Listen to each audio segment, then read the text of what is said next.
Hello NEET aspirants, कैसे हैं आप सब लोग। आप सभी का स्वागत है हमारे इस चैनल सूर्या शिव बायोलॉजी में। इस वीडियो में हम बात करेंगे माइटोकॉन्ड्रिया के बारे में। उनका स्ट्रक्चर देखेंगे, उनका फंक्शन देखेंगे, पूरा डिटेल में एनसीईआरटी को कवर करेंगे। सेल जो चैप्टर है आपका, उसमें ये टॉपिक दिया हुआ है क्लास 11th की एनसीईआरटी में। आप इसे वहाँ से रीड भी कर सकते हैं। Not easily visible under microscope, ये फर्स्ट पॉइंट है हमारा कि ये जो है माइक्रोस्कोप में ईजिली नहीं देखे जा सकते। ऐसे बहुत सारे सेल ऑर्गेनील हैं जो माइक्रोस्कोप के अंदर डायरेक्टली नहीं देखे जा सकते, इसीलिए उनकी स्टेनिंग की जाती है। स्टेनिंग की जो डिस्कवरी है वो ग्राम ने की थी। तो हम बात करते हैं कि इनको हम एक स्पेसिफिक स्टेन जेनस ग्रीन से स्टेन करते हैं, इसके बाद हम इनको देख सकते हैं माइक्रोस्कोप के अंदर। इसका नाम है जेनस ग्रीन। एनसीईआरटी एग्जाम्पलर में ये सवाल दिया हुआ है। अब हम बात करते हैं दूसरे पॉइंट की। तो the number of mitochondria per cell is variable depending on the physiological activity of the cell. हम इस पॉइंट को समझते हैं, ये बहुत ही इंपॉर्टेंट पॉइंट है और ये असर्शन रीजन में भी आ सकता है। तो हम जैसे जैसे फिजियोलॉजिकल एक्टिविटी करते हैं तो उस जगह पे उस सेल में माइटोकॉन्ड्रिया का नंबर बढ़ता चला जाता है। जैसे आप बचपन से ही दाएं हाथ से लिखते आए हैं तो दाएं हाथ में माइटोकॉन्ड्रिया का नंबर आपके बाएं हाथ से ज़्यादा होगा। ऐसे ही अगर आप बाएं हाथ से लिखना शुरू कर दें और दाएं हाथ को इतना यूज़ नहीं करेंगे तो फिर आपका बाएं हाथ में माइटोकॉन्ड्रिया का नंबर बढ़ जाएगा। इसीलिए कहते हैं कि जो फिजियोलॉजिकल एक्टिविटी है सेल की, उसी पर डिपेंड करता है कि माइटोकॉन्ड्रिया का नंबर कितना होगा। भाई जितनी ज़्यादा माइटोकॉन्ड्रिया होंगी उतनी ज़्यादा एनर्जी प्रोड्यूस होगी, उतनी ही एनर्जी प्रोड्यूस होगी जितना काम है। बायोलॉजी का सिद्धांत है कि हमारी बॉडी हर हालत में दो चीज़ें बचाना चाहती है, वाटर और एनर्जी। तो हमारी बॉडी में जितने भी सिस्टम हैं वो वाटर और एनर्जी को बचाने के लिए ही मेंटेन किए गए हैं।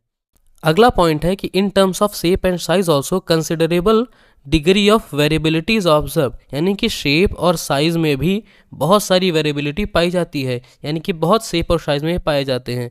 टिपिकली मतलब आमतौर पर ये सॉसेज शेप में होते हैं या फिर सिलिंड्रिकल होते हैं। सिलिंड्रिकल हैं तो इनका डायमीटर 0.2 से लेकर के 1 तक माइक्रोमीटर में होता है। अब एवरेज इनके बीच में आएगा तो 0.5 होगा और इनकी जो लेंथ होती है वो 1 से 4.1 यानी कि 4.1 माइक्रोमीटर तक ये हो सकते हैं लेंथ में, और डायमीटर में 0.2 से 1, एवरेज 0.5 माइक्रोमीटर। यूनिट याद रखेगा, सब जगह माइक्रोमीटर है। अगला पॉइंट है हर माइटोकॉन्ड्रिया जो है वो डबल मेम्ब्रेन का, जैसे माइटोकॉन्ड्रिया, क्लोरोप्लास्ट और सेल ऑर्गेनील में न्यूक्लियस, ये तीनों ही डबल मेम्ब्रेन होते हैं। तो ये भी डबल मेम्ब्रेन बाउंड स्ट्रक्चर है जिसमें आउटर और इनर मेम्ब्रेन होंगी। अब इनका जो ल्यूमेन है, ल्यूमेन जो होता है इनर मटेरियल होता है, वो दो कंपार्टमेंट में, दो एक्वस यानी पानी भरे कंपार्टमेंट में, क्योंकि मैट्रिक्स होता है, साइटोसोल होते हैं, इसलिए ये जो है ल्यूमेन जो है वो दो एक्वस कंपार्टमेंट में डिवाइड हो जाता है, outer compartment and the inner compartment. अब जो इनर कंपार्टमेंट है उसे हम मैट्रिक्स कहते हैं, और जो आउटर मेम्ब्रेन है वो फॉर्म करती है continuous limiting boundary of the organelle. ऐसे ही हमारे यहाँ पे सेल मेम्ब्रेन के लिए भी एनसीईआरटी में overview of the cell topic में लिखा हुआ है।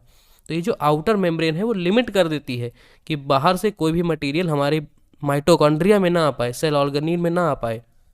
अब बात करते हैं अगला, जो इनर मेम्ब्रेन है वो अंदर की तरफ इनफोल्डिंग बना लेती है, जिसे हम क्रिस्टे कहते हैं, टूवर्ड्स द मैट्रिक्स, अंदर की तरफ। इनवेजिनेशन वर्ड भी इसके लिए यूज़ किया जाता है। और ये क्रिस्टे क्या करते हैं, सरफेस एरिया को बढ़ा देते हैं। जितना ज़्यादा सरफेस एरिया होगा एंजाइम का एक्शन उतना ही आसान होगा। एंजाइम एक्शन के लिए भी ज़्यादा सरफेस एरिया की ज़रूरत पड़ती है।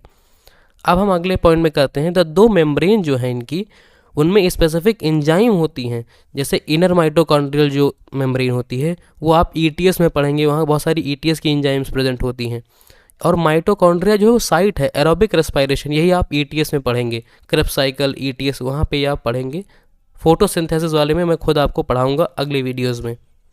अब बात करेंगे हम, ये सेलुलर एनर्जी बनाते हैं एटीपी के फॉर्म में, और एटीपी को हम एनर्जी करेंसी कहते हैं क्योंकि हम उसको डायरेक्ट यूटिलाइज कर सकते हैं, इसीलिए इनको हम पावर हाउस कहते हैं, क्योंकि एनर्जी बनाते हैं, एटीपी बनाते हैं।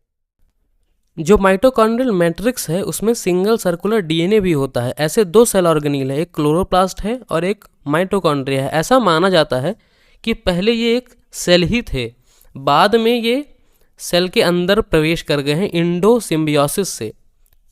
तो ये जो है पहले जो है ऑटोनॉमस थे, अब ये सेमी ऑटोनॉमस हो गए। पहले ये पूरा फंक्शन खुद गवर्न करते थे, अब ये सेमी ऑटोनॉमस हो गए, यानी कि ये न्यूक्लियस के कंट्रोल में आ गए हैं। इसलिए अब हम इनको सेमी ऑटोनॉमस कहते हैं। और ये जो राइबोसोम है इनमें जो प्रेजेंट होते हैं वो 70S होते हैं, याद रखिएगा 70S राइबोसोम होते हैं। And the components required for the synthesis of the protein, जो इनमें प्रोटीन सिंथेसिस के लिए बहुत सारे जो कॉम्पोनेंट रिक्वायर होते हैं वो भी इनमें प्रेजेंट होते हैं। जैसे मैग्नीशियम +2 आयन जो है वो राइबोसोमल सब यूनिट को ज्वाइन करने के लिए भी यूज़ होता है। अभी जो माइटोकॉन्ड्रिया हैं ये फिशन से डिवाइड करते हैं, एक फिजन होता है एक फ्यूज़न होता है। फिशन से ये बाइनरी फिशन होता है, ऐसा ही ये फिजन से डिवीज़न करते हैं। अब हम बात करते हैं इनके डायग्राम की। तो आप डायग्राम में देख सकते हैं आउटर मेम्ब्रेन यहाँ आप देख रहे हैं, उसके बाद ये देखिए आप इनर मेम्ब्रेन, ये TS काटा गया है। इसके बाद ये इंटर मेम्ब्रेनस स्पेस, यहाँ भी बहुत सारे फंक्शन होते हैं, ETS में आप पढ़ेंगे। और ये हैं इनकी इनफोल्डिंग, जिन्हें हम क्रिस्टे कहते हैं, सिंगुलर में क्रिस्टा। अब हम बात करेंगे इसके डायग्राम की आगे के वीडियोस में, जब ETS पढ़ाएंगे तो हम इसके डायग्राम को फिर से एक्सप्लेन करेंगे, वहाँ बहुत सारी एंजाइम्स के बारे में हम आपको बताएंगे। इस वीडियो में इतना ही, अगले वीडियो में हम आपसे मिलेंगे। अगर आप किसी टॉपिक पर वीडियो चाहते हैं तो आप कमेंट सेक्शन में कमेंट कीजिए, मैं आपका कमेंट का रिप्लाई भी करूंगा और इस टॉपिक पे वीडियो भी बनाऊंगा। Thank you, keep reading keep writing.